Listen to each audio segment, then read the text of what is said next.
Hello साथियों, नमस्कार।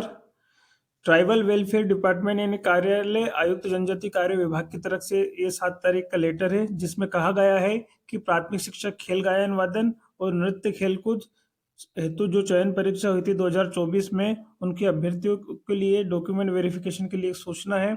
जनजाति कार्य इसमें इस वीडियो में हम जानेंगे कि किन किन कारण से आप डॉक्यूमेंट वेरिफिकेशन में आगे बाहर हो सकते हैं दोस्तों, क्योंकि स्पष्ट नियम जो ट्राइबल वेलफेयर डिपार्टमेंट ने TWD ने आपके लिए दिए हैं, ऐसे आने वाली जो हमारे विषय शिक्षक प्राथमिक शिक्षक जो एमपीटेट वर्ग 3 2025 है, उसके लिए ये नियम लागू होने वाले हैं। तो आइए इनको भी समझ लेते हैं और इनके डॉक्यूमेंट अपलोड कब से कब तक होंगे ये देख लेते हैं, और किन किन कारणों से आपको डॉक्यूमेंट वेरिफिकेशन में बाहर किया जा सकता है, उसके बारे में आज विस्तृत चर्चा करने वाले हैं दोस्तों इसमें। तो देखिए, सबसे पहले तो इसमें लिखा गया है कि जनजाति कार्य विभाग के अंतर्गत जो प्राथमिक शिक्षक खेल गायन वादन एवं नृत्य एवं प्राथमिक शिक्षक चयन परीक्षा हुई थी 2025-24 में के परीक्षा परिणाम के आधार पर समस्त चयनित अभ्यर्थियों एवं माननीय न्यायालय में दायर याचिका के पारित अंतरिम आदेश के परिपालन में सूचित किया जाता है कि नियोजन प्रक्रिया अंतर्गत MP ऑनलाइन पोर्टल TRC यानी टीचर्स रिक्रूटमेंट काउंसलिंग, इस पोर्टल पर प्रोफाइल पंजीयन इनको करना होगा।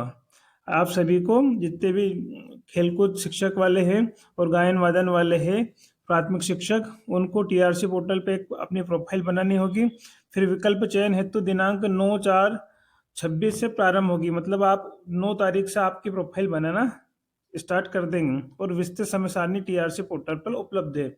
समस्त अभ्यर्थियों को सलाह दी जाती है कि निरंतर MP ऑनलाइन के माध्यम से ये पोर्टल चेक करते रहे और देखते रहे कि नई कोई अपडेट आती है। तो अब आइए देख लेते हैं कब से कब तक डॉक्यूमेंट अपलोड होंगे इनके। तो यहाँ पर साफ साफ लिखा है दोस्तों कि अभ्यर्थी द्वारा प्रोफाइल अपडेट करना 9 अप्रैल 2026 से 16 अप्रैल 2026 तक आपके डॉक्यूमेंट की प्रोफाइल बनेगी और आपको क्या करना पड़ेगा, दस्तावेज अपलोड करना होगा और आप आपके संभाग का और जिले का चयन कर सकते हैं कि आपको किस जिले में पोस्टिंग चाहिए और किस संभाग के अंतर्गत।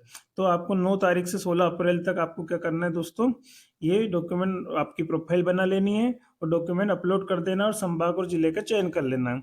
अब आगे DV की डेट कब होगी सर? DV की डेट आगे आपको बता दी जाएगी जब भी होगा। अभ्यर्थी द्वारा अपलोड किए गए दस्तावेजों का जो जिला और संभाग स्तर पर सत्यापन होगा, वेरिफिकेशन, वो अभी डेट आपको नीचे विशेष टिप में लिख दिया है कि उपरोक्त तिथि अनुमानित है तथा किसी भी समय आवश्यक होने पर परिवर्तित चेंज की जा सकेगी। अभिलेख सत्यापन यानी डॉक्यूमेंट वेरिफिकेशन के संबंध में अभ्यर्थी को प्रत्यक्ष से स्थान दिया जाएगा।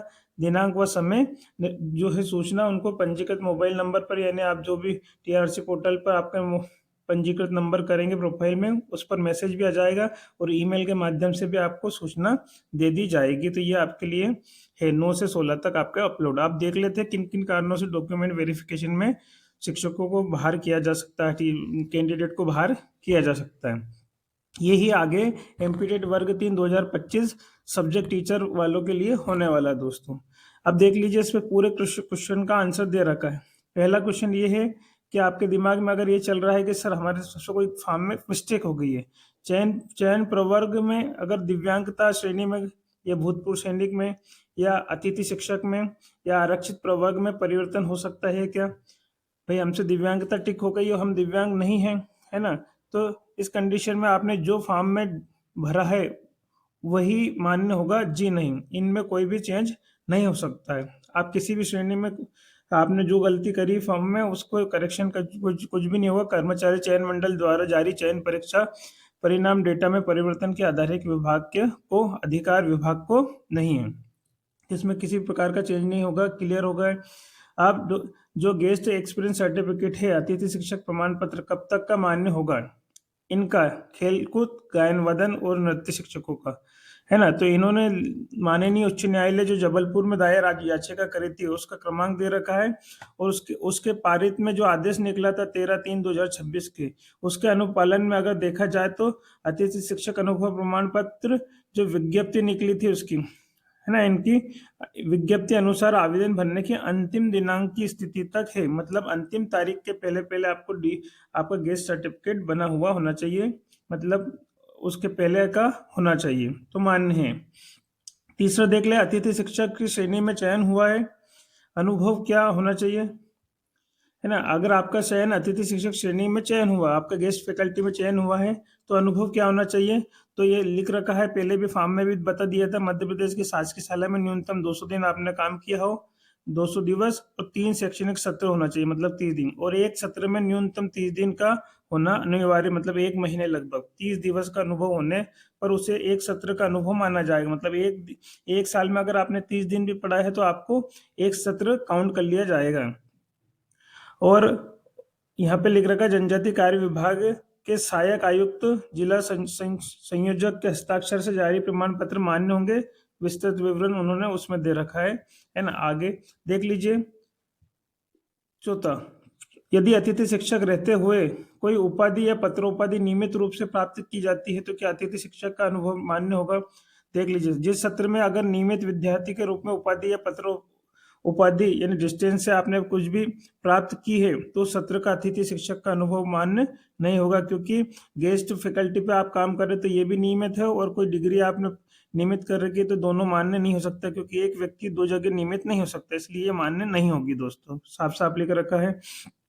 शासकीय शाला में जिसमें अतिथि शिक्षक का अनुभव प्राप्त किया, उस स्थान पर ग्राम शहर एवं जिस कॉलेज में उपाधि पत्रोपाधि प्राप्त की है वह स्थान दोनों समान होने स्थिति में उस सत्र का अतिथि अनुभव मान्य किया जा सकेगा, अन्यथा मान्य नहीं होगा। ये क्लियर कर रखा है दूसरे में कि अगर आप शासकीय शाला जिसमें अतिथि शिक्षक का अनुभव प्राप्त किया उस स्थान या उस ग्राम शहर या जिस कॉलेज पत्रोपाधि से प्राप्त किए वह स्थान दोनों समान होने की स्थिति में उस सत्र का अतिथि अनुभव मान्य किया जा सकेगा, अन्यथा मान्य नहीं होगा। अगर आप वहीं के हैं, पास में ही हैं, तो हो सकता है कि आपने ये डिग्री प्राप्त कर ली हो, तो ऐसी कंडीशन में अगर आपका एड्रेस चेक किया जाएगा दोस्तों, है ना, कि आपने जो भी नियमित डिग्री की है वो पास की होनी चाहिए, आपके स्कूल के आसपास जो भी कॉलेज है उस शहर उस गांव कस्बे के।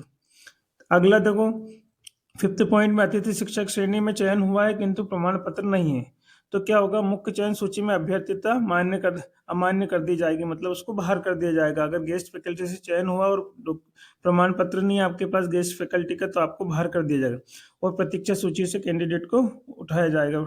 कार्यवाही के दौरान संबंधित गैर अतिथि प्रवर्ग में के मेरिट क्रम के आधार पर कार्रवाई की जाएगी। अगर आप नॉन गेस्ट में आ रहे हैं तो प्रतीक्षा सूची से होगा। 6ठा पॉइंट लेगा, क्या अन्य राज्य का जाति प्रमाण पत्र मान्य होगा? बिल्कुल नहीं जी नहीं। मध्य प्रदेश राज्य के सक्षम अधिकारी द्वारा जारी स्थायी जाति प्रमाण पत्र एवं डिजिटल नवीनतम ही मान्य होगा, ये क्लियर कर रखा है अगर आप रिजर्व कैटेगरी से है। 7वें पॉइंट में देखिए दोस्तों क्या लिखा है, जाति प्रमाण पत्र किसके नाम, पति के या पिता के नाम? तो यहाँ पे क्लियर कर रखा है, अभ्यर्थी का जाति प्रमाण पत्र पिता के नाम का ही मान्य होगा, मतलब जो कास्ट सर्टिफिकेट होगा वो फादर के नेम से होना चाहिए। और अगर कोई विवाहित महिला है, मैरिड वुमेन है, तो विवाहित महिला का जाति प्रमाण पत्र उनके पिता के नाम के साथ बना प्रमाण पत्र ही मान्य होगा। अगर विवादित का मतलब है कोई डाइवोर्स वगैरह है, उनका हो गया है, तो उनके पिता का उन पिता के नाम का जाति प्रमाण पत्र ही मान्य होगा दोस्तों। 8वां पॉइंट है, पीईबी और ईएसबी में पात्रता परीक्षा पर ईडब्ल्यूएस टिक किया है किंतु ईडब्ल्यूएस में नहीं आता हूं तो क्या करूं? मतलब गलती से टिक हो गया ईडब्ल्यूएस लेकिन उसमें आते नहीं है, तो मुख्य चयन सूची में ईडब्ल्यूएस प्रवर्ग में आपकी अभ्यर्थिता क्या होगी दोस्तों? अमान्य कर दी जाएगी, आपको बाहर कर दिया जाएगा, क्योंकि आपके पास में ईडब्ल्यूएस टिक कर दिया लेकिन आपका ईडब्ल्यूएस से उसमें सिलेक्शन हो गया, तो आपको बाहर कर दिया जाएगा। प्रतीक्षा सूची से कार्रवाई के दौरान संबंधित के अनारक्षित सूची, मतलब अनरिजर्व में अगर आपका अच्छे नंबर है ना, आप अनारक्षित श्रेणी में जा रहे हैं सूची में पात्रता, तो परीक्षा एवं चयन परीक्षा के अंकों के आधार पर होने वाली मेरिट के क्रम के आधार पर पात्रता कार्रवाई प्रतीक्षा सूची से किया जाएगा। अगला देखिए, 9वां पॉइंट क्या लिख रखा है 9th नंबर पर, यदि महिला ईडब्ल्यूएस होने की स्थिति में किसी आय के आधार पर जारी प्रमाण पत्र मान्य होगा। ईडब्ल्यूएस होने की स्थिति में किसकी आय के आधार पर, है ना, तो ईडब्ल्यूएस महिला अभ्यर्थी है तो अभ्यर्थी के विवाहित होने पर पति की आय लगेगी, पति के आय के आधार पर जारी प्रमाण पत्र, और अविवाहित यानी अनमेरिड होने पर पिता की आय के आधार पर जारी प्रमाण पत्र ही मान्य होगा। क्लियर कर रखा है कि जिसका प्रमाण आय लगेगी उनका आधार पर ही आय प्रमाण पत्र होगा, मतलब जारी, है ना। अगला 10वां पॉइंट, मैंने पीएबी ईएसबी की पात्रता परीक्षा में त्रुटिवश एससी कैटेगरी पर टिक किया है जबकि मैं एसटी में आता हूं, या आती हूँ तो मुझे एसटी में नियुक्ति मिलेगी या नहीं मिलेगी, ये पूछ रहे हैं। तो ऐसी कंडीशन में क्या होगा दोस्तों, मुख्य चयन सूची में आरक्षित प्रवर्ग में अभ्यर्थिता अमान्य होगी, मतलब आपके जो है आपको एससी कैटेगरी से अमान्य कर दिया जाएगा, आपने एससी टिक कर दिया है, टिक किए है तो, और अगर आप एसटी में आते हैं तो। प्रतीक्षा सूची में कार्रवाई के दौरान संबंधित के अनारक्षित प्रवर्ग से मेरिट के क्रम में आपको, अगर आपका अनरिजर्व में अच्छे नंबर है तो उससे आपको नियुक्ति मिल सकती है। अगला देखिए दोस्तों, मैंने त्रुटिवश भूतपूर्व सैनिक पर टिक किया था, क्या मेरी अभ्यर्थिता अमान्य होगी? मुख्य चयन सूची में अनारक्षित प्रवर्ग में अभ्यर्थिता अमान्य होगी। अगर आपने एक सर्विस में टिक कर दिया भूतपूर्व सैनिक तो आपको बाहर कर दिया जाएगा, क्योंकि गलती से आप है नहीं फिर भी आपने टिक कर दिया है। प्रतीक्षा सूची से कार्रवाई के दौरान संबंधित की जो गैर सैनिक प्रवर्ग के मेरिट क्रम के आधार पर पात्रता परीक्षा एवं चयन परीक्षा अंकों के आधार पर कार्रवाई प्रतीक्षा सूची से आपको क्लियर करने का निर्देश है। 12वां 13वां पॉइंट देखिए, दिव्यांगता का प्रकार त्रुटिवश गलत अंकित किया है, क्या दिव्यांगता का प्रकार संशोधित किया जा सकता है ना? तो दिव्यांगता के प्रकार को संशोधित करने का कोई प्रावधान नहीं है, कोई आप इसमें करेक्शन अब नहीं कर सकते। मुख्य चयन सूची में संबंधित की अभ्यर्थिता अमान्य कर दी जाएगी आपके दिव्यांगता का प्रकार अगर गलत हो गया है तो। प्रतीक्षा सूची से कार्रवाई के दौरान संबंधित की गैर दिव्यांग श्रेणी की मेरिट क्रम के आधार पर पात्रता परीक्षा एवं चयन परीक्षा के अंकों के आधार पर जो प्रतीक्षा पात्र अनुसार कार्रवाई प्रतीक्षा सूची से की जाएगी, मतलब वेटिंग लिस्ट से। मेरे पास अगला देखिए, मेरे पास दिव्यांगता प्रमाण पत्र अस्थायी बना हुआ है, क्या वह मान्य होगा? मुख्य चयन सूची में दिव्यांगता के स्थायी प्रमाण पत्र के आधार पर संबंधित की अभ्यर्थिता अमान्य की जाएगी, मतलब है ना। और साफ साफ लिख रहे प्रतीक्षा सूची से कार्रवाई के दौरान संबंधित की जो गैर दिव्यांग श्रेणी की मेरिट क्रम के आधार पर पात्रता परीक्षा एवं चयन परीक्षा के अंकों के आधार पर पात्रता कार्रवाई की प्रतीक्षा सूची से की जाएगी। एक सत्र में 2 उपाधि अर्जित की है, इस पे देख लेते हैं, बहुत सारे बच्चों का क्वेश्चन रहता है। अगर आपने एक सत्र में 2 उपाधि अर्जित की तो मान्य है अथवा नहीं, तो इसमें क्लियर कर रखा है अगर 2 नियमित उपाधि होने पर, अगर एक सत्र में 2 नियमित उपाधि है तो आप अमान्य हैं, लेकिन एक नियमित उपाधि है और एक स्वाध्याय यानी प्राइवेट की है तो मान्य होगी। एक नियमित उपाधि और एक पत्रोपाधि मतलब डिस्टेंस से होने पर अमान्य होगी। एक नियमित उपाधि और एक स्वाध्यायी पत्रोपाधि होने पर अभ्यर्थिता मान्य होगी, मतलब स्वाध्याय मतलब प्राइवेट, पत्रोपाधि के होने पर अभ्यर्थिता मान्य होगी। क्योंकि एक दोस्तों पत्राचार से भी होती है लेकिन वो नियमित मानी जाती है, और एक पत्राचार से जो होती है डिस्टेंस से वो अनियमित मतलब प्राइवेट होती है, तो वो एक प्राइवेट और एक रेगुलर डिग्री मान्य है, सीधी सी बात है।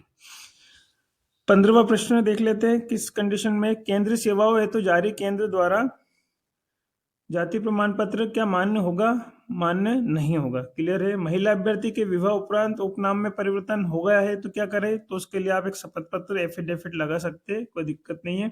क्या बोनस अंक हटाने पर शेष अंकों के आधार पर चयन की पात्रता होगी? ये मोस्ट इंपोर्टेंट पॉइंट है आपके लिए, जो आने वाली इम्पिटेड वर्ग 3 है उनके लिए, क्योंकि डीएलएड, स्पेशल डीएलएड या फिर आप एनसीसी सर्टिफिकेट या इनके आधार पर आपको बोनस अंक मिले हैं और आपके पास में अगर वो वैलिड डॉक्यूमेंट नहीं पाए गए तो आपकी पात्रता नहीं होगी, आपको पात्र नहीं माना जाएगा, अभ्यर्थिता अमान्य हो जाएगी।